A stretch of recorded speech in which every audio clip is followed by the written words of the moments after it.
Happy Thursday and welcome to the OT. I am Elise Jesse, and this week we are focusing on the offensive line at the start once again, but this time it's in a much better light. So La'el Collins was in the media scrum, and James Rapien asked La'el Collins about playing against Cam Jordan last week, and La'el did not hold back a single bit. It was fantastic. You've got to go watch the full interview. It's on this channel. It's on Cincinnati Bengals Talk, and James also wrote about it as well. So if you haven't seen either one of them, you've got to go check both of those out because he did not hold back, and I would say that's the most entertaining thing to come out of the Bengals locker room this afternoon.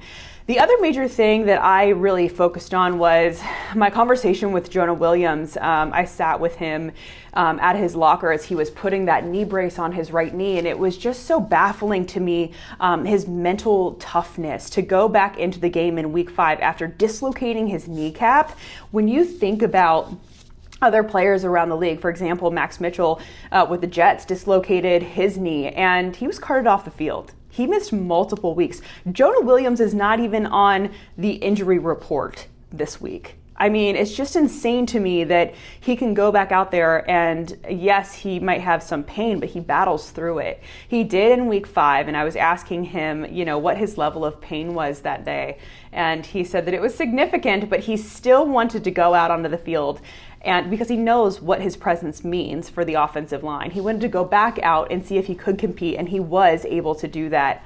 And it was a heck of a knee brace, I'm going to tell you that. It was intense. He was putting it on. It took him roughly 10 minutes just to get this knee brace on, and it holds his kneecap stable so that there are no issues there, and he's not going to re-injure it. But yeah, strapping up, getting ready for practice, a pads day where they're hitting this afternoon. And no issue. I mean, he might have a little bit of pain, but it's really not bothering him to the point where he has to miss significant time. That is huge for the Cincinnati Bengals offensive line going forward, because if you listen to Joe Burrow's interview in the press conference on the podium this week, he said that these next 3 games are the most important in his eyes as far as how their season will go. Now, speaking of injuries, the Bengals defense does have some significant injuries. Obviously, DJ Reader has been out for a while, which has, been tough for the Cincinnati Bengals as far as stopping the run. Logan Wilson, a tough loss there as he battles that shoulder injury, the surgically repaired shoulder. It puts a little bit of pressure on other guys within this defense. And even though Germaine Pratt said that he didn't sense pressure, he sensed more of an opportunity. We spoke about that this afternoon. I don't think it's pressure. It's a great opportunity for me. I'll take the game day by day. Play the game I love. Get to go compete against the best, and then try to do my best. So I don't look at it as pressure. I just think it's an opportunity for me to take advantage of it. What does Lou Anarumo expect from the current roster going into Week 7, knowing that you guys are battling some injuries right now? Expect the best defense Cincinnati has played. The best defense we've played so far. That's what you expect when he give the call, and then we got to execute the game plan that he has for us. Do you guys get a bunch of new plays at the start of the week? New plays. Everybody, different teams have different schemes. So some of them have a little bit of new plays, but sometimes they try to attack the same plays that other people attack that's for previous week. Okay, so do you guys memorize that? Do you guys go through or implement new defenses, new schemes, anything like that going into different opponents? You do a little tweaks and something to stop it, or how we would do this coverage and stuff like that, or how we do attack the run, how they trying to attack us. So we do little tweaks to the game plan. Marcus Mariota, his numbers, kind of read more towards Skylar Thompson, Kenny Pickett style, but can he be dangerous if you let him? Yeah, any quarterback can be dangerous in this league. They're elite athletes. Everybody is good. You don't. Some people don't think they're good, but they are good. If you know football, they are good players. When you're standing on the sidelines and you're watching the offense go to work, obviously Super Joe showed up at the Superdome last week. What is that like for you to watch their offense? It's huge, seeing a high-power offense getting back to the form where they playing high-power football. You love seeing Joe, Jamar, TB, T, Joe Mixon, then the offensive line going after it, keeping the quarterback clean. You know, it's great for a defensive player to see our offense go down the field, attack that defense, seeing the defense tied. They can't stop all that high-power offense, you know. And then Zac doing a great job. And then what does it say about this team to start out 0-2 and climb out of that hole to now be 3-3? I mean, you know, everybody go through adversity. You know, you need adversity to make us stronger. You know, make us tighter. You know, we battled through some games and we didn't finish. You know, we just got to finish the last thing. We got to make big plays, which Jamar did late. You know, we got to find a way to make big plays to win us the game. As you can tell, Germaine Pratt does seem to like a little bit of adversity. I think a lot of guys like adversity in this locker room. They seem to learn from it and grow from it, and it only makes them better and more competitive down the line. And I mean, you want your team to be competitive down the line, further into the season. You want them to be playing well. And I also talked this week with Mo Egger, and I like to explain why I have certain people on. Mo is a guy, in my opinion, who can articulate what the fan base is feeling so well. And he brings a lot of that to this show tonight. And I just want you guys to hear this conversation because he brings up great insights and he's able to just articulate and filter what the fan base has to say about the team's current situation. Mo Egger, thank you for joining us. And I'm going to explain to you why I like having you as an interview guest. It's because some way you are able to thoughtfully articulate the way that the fan base feels. Instead of just, you know, how fans can be sometimes. I mean, Bengals fans are the best, but sometimes they can just say, you know, the team sucks or the team needs to get better. And there's no context to it. Whereas you can actually provide us a thoughtful response so we can kind of understand where their head game is, if that makes sense. That's why thoughtful is. Well, I appreciate you having me. That's very nice of you. Thoughtful is typically not the word that people associate with me. And if I can articulate what fans are feeling, then why are they always yelling at me about something? That's what I want to know. Because they're yelling at you because they know that you are basically the filter. So they're all coming through you. You're the filter. And then you put it in a way where it all makes sense. My apologies on their behalf. Well, I wanted to ask you about Sunday. What did you think about Sunday's game overall? What grade would you give it? I'd give it a B. I mean, okay, it's passing. That's not bad. Yeah, they won, and the part that we hadn't seen through 5 games that to me was so frustrating that I think we thought we would see, we saw it, which was Joe Burrow played like an elite quarterback, and he did it at winning time. Now, was he perfect?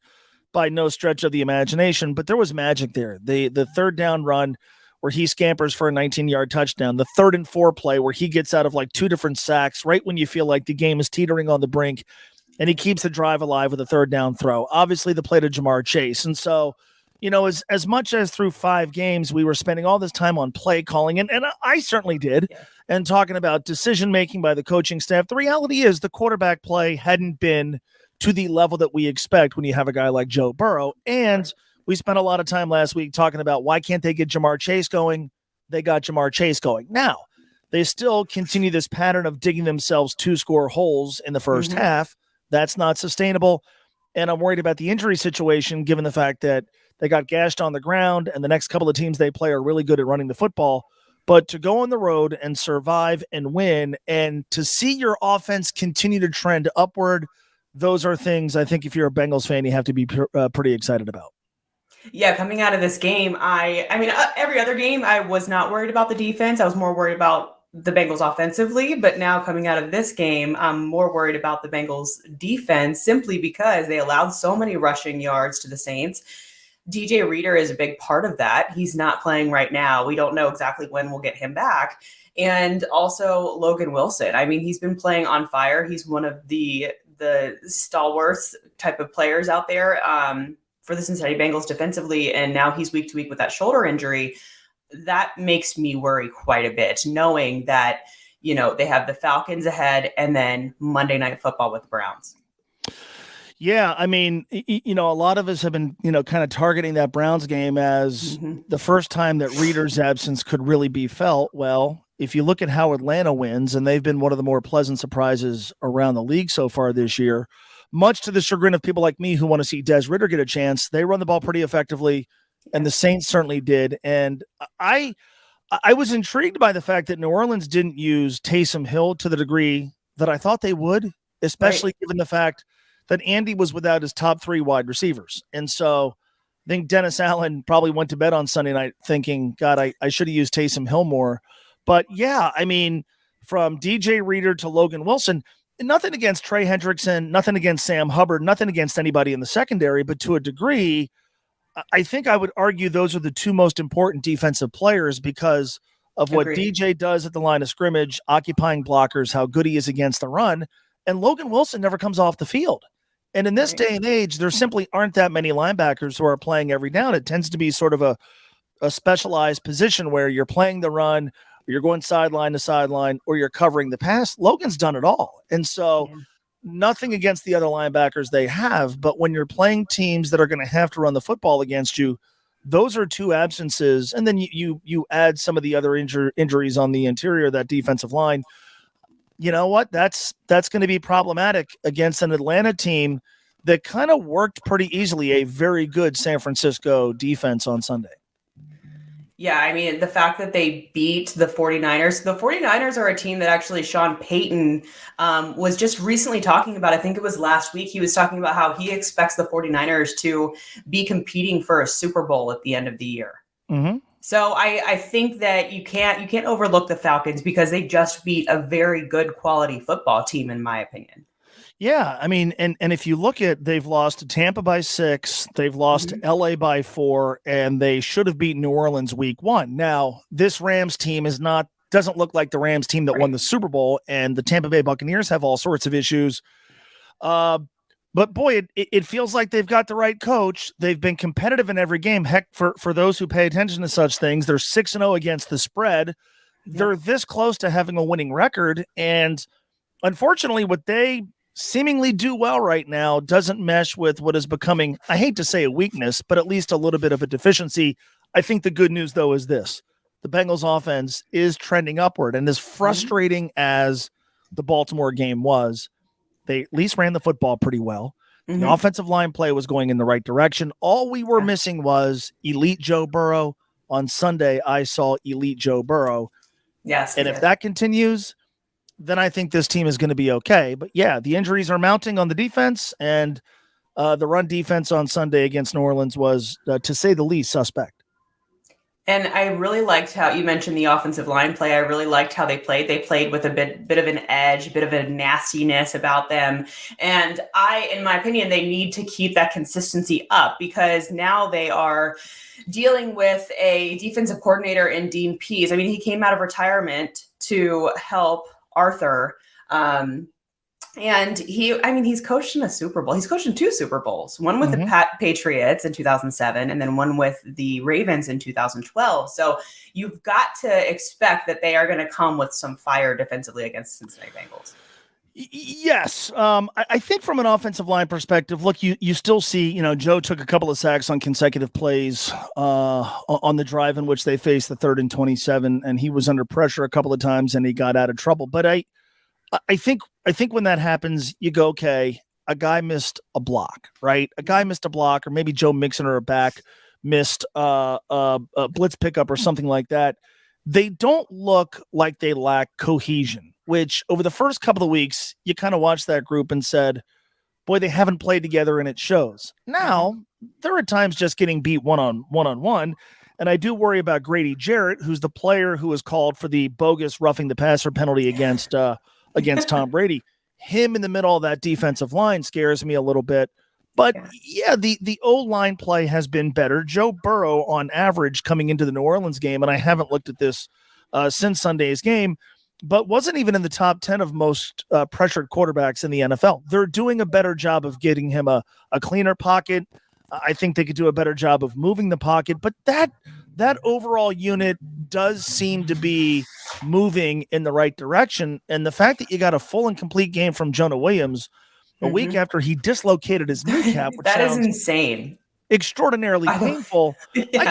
I think we should start to feel pretty good about where this offense is going. You'd still like to see them not dig themselves a hole, but improved running game, I love the fact that they got Tyler Boyd going to the tune of 6 catches. He caught every ball that was targeted at him. And they got Jamar Chase the football, and Joe made plays with his legs. Wasn't a lot to really not like. If you look at the offense from a 30,000-foot view and then tack it on to the gains they made against Baltimore running the football. And Mo, something that I like so much about this team that has nothing to do with the fact that they're playing football is their personalities. You know, Joe Burrow coming in with a Jamar Chase championship jersey, you know, a Tyler Boyd and Joe Mixon and other guys showing up at Ruby's downtown and ordering, I think it was a 24 karat gold Air Ruby dessert type of thing. I'd have to mortgage my house probably to be able to pay for that, but I have no idea. I don't even know what that's involved. Yeah. It looked delicious. I guess there was chocolate mousse involved with it and some kind of cognac sauce, which sounds awesome. I also want to go to that restaurant and dress down the way those guys do. Nothing, because I hate dressing up, right? But like the handful of times I've gone there, I feel like I have to borrow somebody's clothes. I feel like I have to go back to school shopping. These guys look like they were getting ready for gym class. If I dress like that, I'm not being allowed in. That's among the many reasons I wish I was a professional athlete. Here's the funny thing. Back in college, I used to bartend at the Precinct. And on Sunday nights, this was back in 2012. So you had guys like Ben Jarvis, Green Ellis, Jermaine Gresham, Leon Hall, those kind of guys coming in. And I was always one of the main bartenders on Sunday nights. And if they would come in after a win, and I remember thinking like, because the first time they all came in, it was about 8 to 10 players. And I thought, who are these people coming in T-shirts and short? You just don't ever see it unless it's a superstar athlete. That's the only way you see it, and it's cool. Yeah. And I thought, what? And then they had their fun with Patron. But I'm glad that trend is still continuing. I'm jealous. I don't begrudge them that.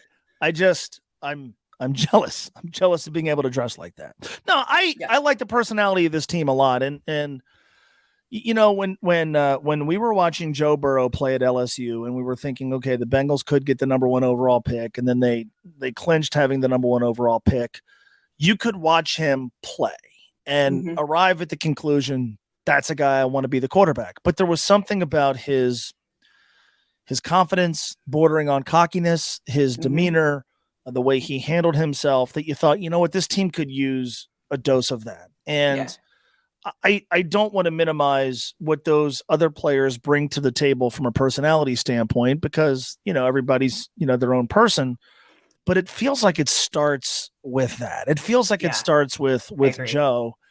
And, you know, I mean, watching him at the end of the game and watching him when he's under duress, boy, there was a calmness to him and an ease. I mean, he made, and I know this wasn't where you were going, but he made a couple of those third down runs, or a couple of those third down, you know, moments where he got out of trouble. He made that look easy, and it's anything but. And most quarterbacks don't run for a touchdown. Most quarterbacks take a sack. Most quarterbacks end up, you know, best case throwing an incompletion. And that wasn't Joe. I feel like it starts with them. But yeah, I mean, look, I don't think this team, I remember, and I know you do as well, in 2005 and 2006, I thought, boy, you know what, these guys are a little full of themselves. I think there's a difference between being confident and full of yourself. I don't think these guys are full of themselves. And let's be honest, this year's team has no real reason to be. They're 3-3. But I do detect sort of a confidence about these guys that is at least somewhat reassuring as a fan. Yes, I've seen the same thing, and I've touched on this a few times this year. I really like how they don't seem irritated or down on themselves if they don't win a game. It's just kind of, they still have that confidence about them, almost as if that confidence cannot be swayed. It's interesting to see, because you don't see a whole lot of that, especially if a team, you know, starts out 0-2. Yeah, I mean, even at 0-2, as much as, and I'll admit I was doing this, as much as panic had set in among fans, I didn't gather, I certainly sensed urgency. That word was used a lot in that week leading up to the Jets game, right? Urgency.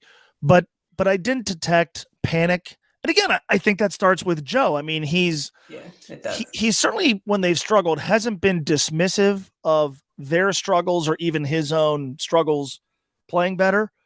But you certainly didn't get the sense that this guy was down on himself, down on his teammates. And, you also don't get the sense that there's a lot of finger pointing when things go wrong either. And Right, yeah. I think that's really important, right? And again, I feel like Zac Taylor deserves his share of credit for that. But I think that starts with Joe. I don't get the sense that a couple of losses are going to fracture this team. And you've been around, Elise, teams that, boy, 1 or 2 losses and things start to snowball just a little bit and suddenly there's finger pointing. And Oh, yeah. I don't gather that that's an issue or is going to be an issue with this team moving forward.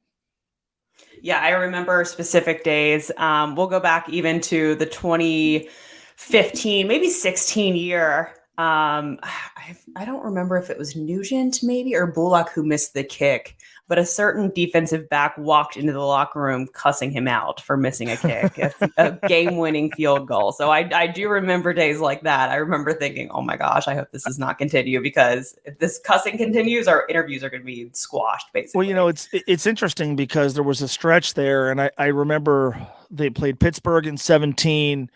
And I remember getting folks on the air who covered the team who were there. And the question wasn't about the game. It was about what was that locker room like? Yeah. And, you had the sense things were fracturing at the first sign of adversity. I don't gather that that's going to be an issue with this team. And it's even like folks in the offseason worried about how's the Jesse Bates thing going to go over? Fine. These guys are pros. They get it. It's a business. Is it unfortunate? Do they back their guy? Of course they do. Do they want to see their guy get paid? Sure. But I think if you're worried about how that would fracture the team, then you have the wrong makeup. And I don't think they have the wrong makeup. And so I think to a degree, it feels to me from where I sit that as bad as the 0-2 and 2-3 starts were, it didn't cause fractures amongst the guys. And maybe Sunday's result is a byproduct of that. I don't know, but it does feel like they've survived a lot of stuff, and now they're going to have to survive being out without some key defensive players. But yeah, I think there's something about the culture on this team. As much as it drove us all nuts when that was all the talk for the first 2 years of Zac Taylor, there's something about the culture of this team that I think means it's built to hang in there through rough stretches, and I think they have.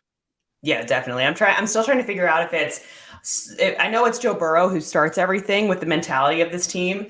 I don't know if it's purely Joe Burrow and the rest of the personalities in the locker room, or if it's the fact that they have 2 ping pong tables in there, because I don't see how how can you be in a bad mood when you have a ping pong table right there and you're watching an intense game and then you get next. I mean, I wouldn't be in a bad mood. Well, as somebody who went to the University of Dayton, where in our residence hall in the basement there was a ping pong table, I saw a lot of bad moods. I experienced a lot of people going through bad moods around the ping pong table. But, you think of the guys they've brought in from outside and, you're around it. But I mean, Trey Hendrickson and Chidobe Awuzie and DJ Reader, it feels like they've brought in very good players, but guys who get it, right?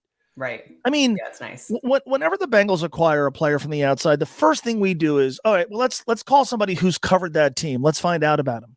Right. And in no instance was anybody on or off the record like, oh, dude, this guy. I mean, in every instance, it's been, I tell you what, this guy, even if he's not the best at his position, hard worker, team first guy, he's the sort of guy you want to build culture around. And I think the front office deserves a lot of credit for that. And, Agreed. It wasn't all that long ago where it was, well, they're bringing in Cordy Glenn. Or some of the, James Harrison, who's a terrific player, but an ill fit for what they were doing. Right. Yeah. It feels like to a man, every time they bring one of these guys in, even Lyle Collins, I mean, I had a guy by the name of Bobby Belt on the show who covers the team. And he's like, I think Lyle has to a degree, a little bit of a bad rap. He really is all about ball. He's made some decisions that are regrettable, but this is a guy, his teammates like him. He's all about winning. I mean, that's been a common theme. And so I think you're seeing that play itself out, both when they're winning, but obviously when they're, not having as much success as a lot of us would like. Yeah, I actually really like La'el Collins. He has this kind of demeanor about him that is just relaxed. He's extremely nice. His teammates like him a lot. And I like seeing that kind of presence in the locker room as well. I know that you have an out time, so I'm going to be respectful of that, obviously. But I have one more question for you. Sure. Yeah. So busy. Go ahead. I'm going to put you on the spot. Mm-hmm. Do you like Skyline or the Joe Burrow, Jamar Chase connection we saw on Sunday better? Which one? I know this is a tough one for you. My relationship with Skyline goes back to when I was 9 years old, when my grandfather first took me to the Latonia Skyline. And so that triggered a lifelong love affair with Skyline chili.